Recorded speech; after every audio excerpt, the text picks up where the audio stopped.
सभी को राम राम। एक समय की बात है। एक सेठ जी अपनी दुकान पर बैठे थे। तभी अचानक एक औरत जल्दी जल्दी वहां आई और बोली, सेठ जी, ये आपके 10 रुपये हैं। सेठ ने हैरानी से उस औरत की ओर देखा, जैसे पूछ रहा हो, मैंने तुम्हें कब 10 रुपये दिए थे? औरत ने कहा, कल शाम मैं आपसे 100 रुपये का सामान लेने आई थी। सामान की कीमत 70 रुपये हुई थी।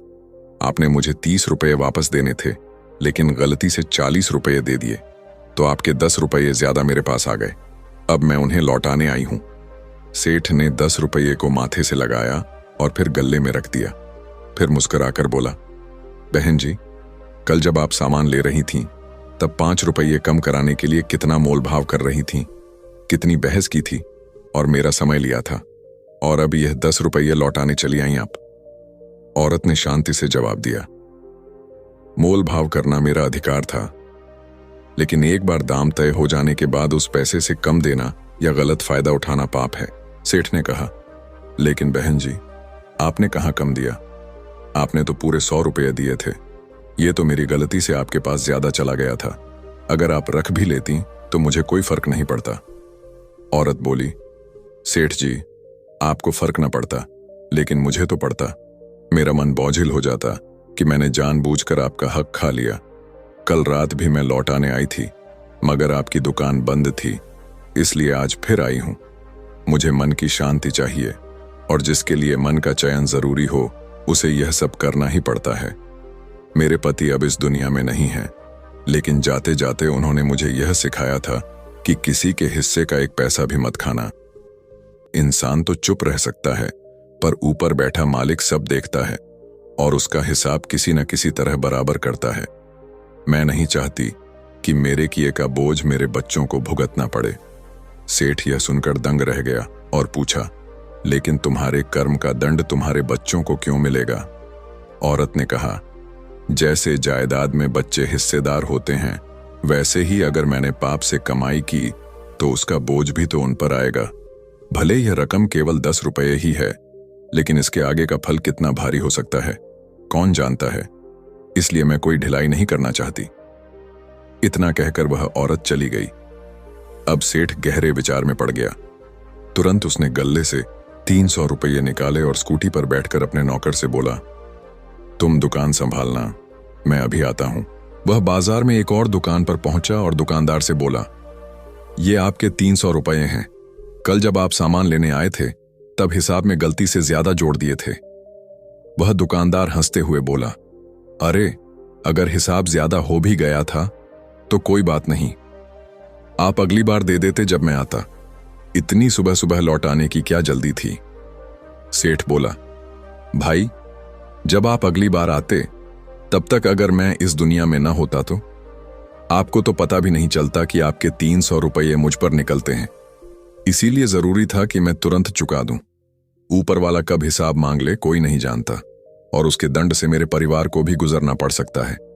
यह सुनकर दुकानदार सोच में डूब गया। दरअसल 4 साल पहले उसने अपने एक दोस्त से 1 लाख रुपये उधार लिए थे। अगले ही दिन उसका दोस्त चल बसा। घर वालों को इस उधार की जानकारी नहीं थी, इसलिए किसी ने पैसे वापस भी नहीं मांगे, और लालच में उसने खुद पहल भी नहीं की। लेकिन उसके दोस्त का परिवार अब तंगहाली में जी रहा था। उसकी पत्नी घर घर काम करके बच्चों को पाल रही थी। उसकी अंतरात्मा कचोटने लगी। सेठ की बात, ऊपर वाला हिसाब मांग सकता है और उसके परिणाम बच्चों को भी भुगतने पड़ सकते हैं। उसके दिल में घर कर गई। 2-3 दिन तक बेचैन रहने के बाद आखिरकार उसका ज़मीर जागा। वह बैंक से रकम निकालकर अपने दोस्त के घर गया और उसकी विधवा पत्नी के पैर पकड़कर रो पड़ा। वह स्त्री जो एक एक पैसे के लिए संघर्ष कर रही थी, अचानक लाख रुपये देखकर फूट फूट कर रोने लगी। उसके आशीर्वादों में सच्चाई झलक रही थी।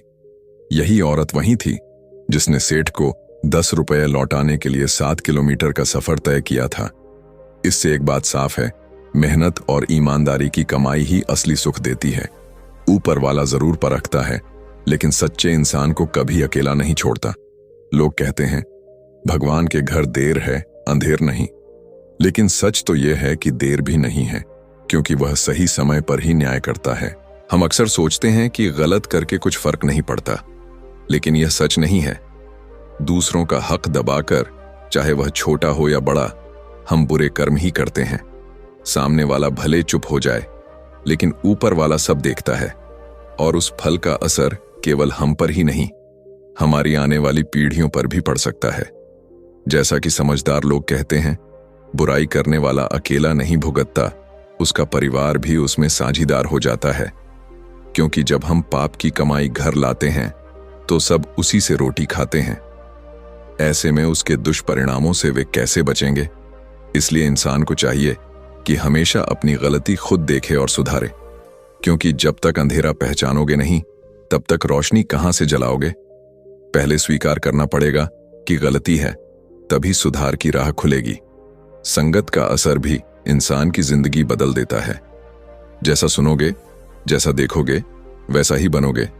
अगर मन खराब दिशा में जाएगा तो जीवन बिगड़ेगा, अगर सही दिशा में रहेगा तो जीवन सुधरेगा। असल ज्ञान वही है जो अपने अनुभव से मिले। दूसरों की कही बात मान लेने से कुछ नहीं होता। आत्मा का सत्य स्वरूप आंखों से नहीं देखा जा सकता, लेकिन उसे अनुभव किया जा सकता है।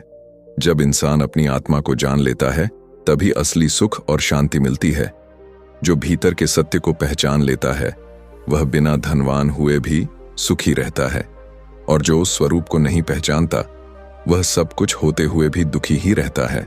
इंसान का असली धर्म यही है कि वह पहले खुद को जाने, खुद को समझे। बाहरी आडंबर, दिखावे और रस्में सब व्यर्थ हैं अगर भीतर की आत्मा से परिचय नहीं है। और जब यह परिचय हो जाता है तो इंसान को हर जगह वही एक सत्य नजर आता है, वही परमात्मा, वही शक्ति, वही मालिक। इसीलिए सच्चा मार्ग यही है, अपने भीतर झांको, अपनी आत्मा को पहचानो और सच्चाई का अनुभव करो। यही सबसे बड़ा ज्ञान है। दोस्तों, इस कहानी से हमें यही सीख मिलती है कि सही रास्ता कभी कठिन जरूर हो सकता है, लेकिन उसका फल हमेशा मीठा होता है।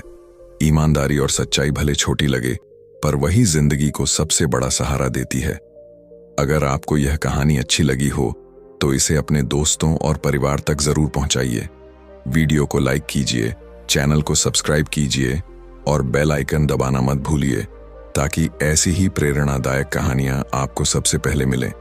याद रखिए, सच्चाई पर चलने वाला कभी अकेला नहीं होता, उसके साथ हमेशा ऊपर वाला खड़ा होता है। धन्यवाद।